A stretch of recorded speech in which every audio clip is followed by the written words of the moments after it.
Le formulaire de procédure civile électronique résulte d'une entente tripartite entre la maison d'édition Wilson et Lafleur, Madame Julie Tondreau, auteure du manuel de la secrétaire juridique, et Jurisconcept pour le volet informatique.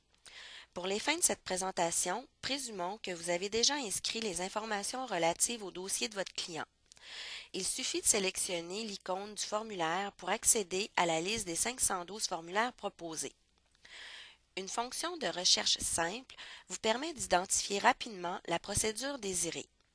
Dans cet exemple, nous souhaitons identifier toutes les procédures concernant une prorogation. Le programme en a identifié 4 et un double clic suffit pour initier le processus de fusion des données. La première fenêtre présente les commentaires de Maître Payette et vous invite à identifier le dossier faisant l'objet de cette procédure. Notez qu'un endo sera également généré dans ce cas. Les deux tableaux suivants permettent de vérifier et compléter, le cas échéant, les informations inscrites concernant votre client et les parties adverses inscrites au dossier. Si vous générez une procédure dans ce dossier pour la première fois, Jurisconcept vous proposera une identification de la juridiction et des parties en fonction des données inscrites au dossier. Apportez les modifications souhaitées et le résultat sera conservé pour les prochaines procédures.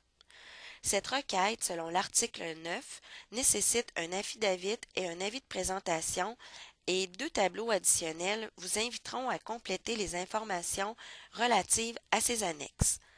Sélectionnez le bouton suivant et le programme vous proposera les documents suivants, l'endo et le projet de procédure, incluant l'affidavit et l'avis de présentation. L'objectif du formulaire est de fournir à l'avocat une expertise de base qu'il peut adapter en fonction de son expérience et de ses critères de présentation. Chacun des 512 modèles de Maître Payette peuvent être modifiés pour refléter l'expertise de votre bureau. 2 clics de souris suffisent pour créer votre propre modèle à partir de celui proposé par Maître Payette. La prochaine fois que vous demanderez ce formulaire, le programme utilisera automatiquement celui de votre bureau.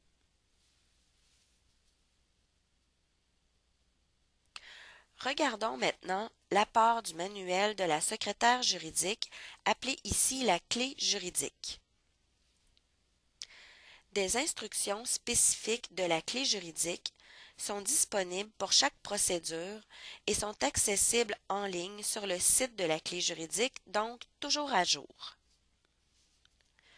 Mentionnons le délai de signification, le délai de production, la nécessité d'un timbre judiciaire et le coût, le cas échéant.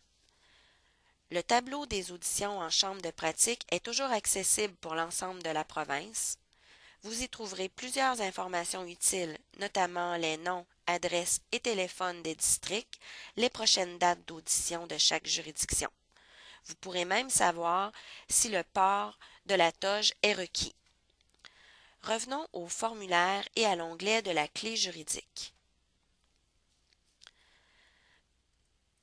Tous les formulaires gouvernementaux y sont répertoriés et un modèle Word a été développé dans tous les cas autorisés.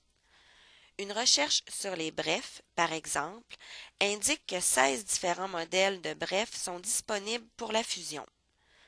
Un des objectifs de la clé juridique réside dans sa volonté d'offrir aux adjointes juridiques une référence complète aux informations utiles dans l'exercice de leurs fonctions.